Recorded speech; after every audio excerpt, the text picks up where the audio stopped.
সময় জুলিয়ার কাছে একজন ব্যক্তি চলে আসে, আর এই ব্যক্তি প্রায় অনেকদিন ধরেই জুলিয়ার উপর নজর রাখছিল।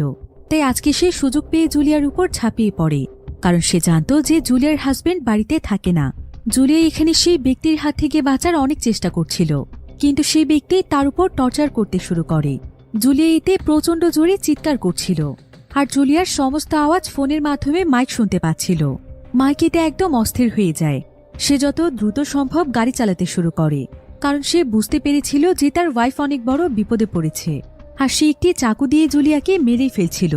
যদিও জুলিয়া বাঁচার আপ্রাণ চেষ্টা করছিল, কিন্তু কিছুতেই কোনো লাভ হয় না। এদিকে মাইক তাড়াহুড়ো করে কোনো মতে তার বাড়িতে পৌঁছে যায়, তবে ততক্ষণে অনেক দেরি হয়ে গিয়েছিল। বাড়িতে পৌঁছে সে তার ওয়াইফের কোনো আওয়াজই পাচ্ছিল না। এরপর সে অনেক সাহস করে যখন তাদের ড্রয়িং রুমে প্রবেশ করে, তখন সে একটি সোফার উপর তার ওয়াইফকে দেখতে পায়, আর সে তার ওয়াইফের কাছে গিয়ে বুঝতে পারে যে তার ওয়াইফ মারা গিয়েছে। মাইক তো এটা কিছুতেই বিশ্বাস করতে পারছিল না। এক মুহূর্তের জন্য যেন তার দমটা বন্ধ হয়ে যাচ্ছিল। তো মাইক যখন তার ওয়াইফকে জড়িয়ে ধরে কাঁদছিল, ঠিক তখনই তার পেছনে সেই ব্যক্তিটি চলে আসে, আর সে তার মাথায় আঘাত করে সেখান থেকে দৌড়ে পালিয়ে যায়। কিন্তু মাইক সঙ্গে সঙ্গে দৌড়ে সেই লোকটির পিছু করতে